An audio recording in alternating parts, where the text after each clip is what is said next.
albishirinka, in ya kasance akwai rassa ko kuma reshe a saman zanen rayuwarka da ya taso daga tudun mushtari, nan shi ake nufi da tudun mushtari, ga kuma reshen da ake magana a kai, wannan shi ake kira effort line, wannan shine reshen, nan kuma shine zanen rayuwa.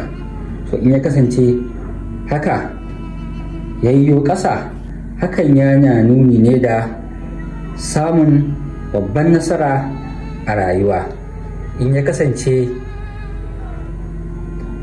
zanen rayuwanka yana ɗauke da wannan irin reshe, to ana buƙatan kai ta karanta ya samadu ya samadu ya samadu ƙafa 134 bayan kowane sallan farilla.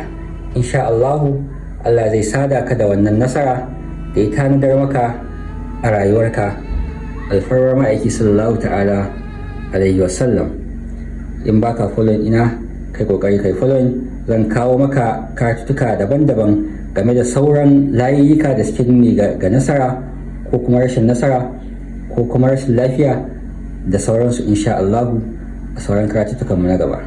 Assalamu alaikum warahmatullahi ta'ala wa barakatuh.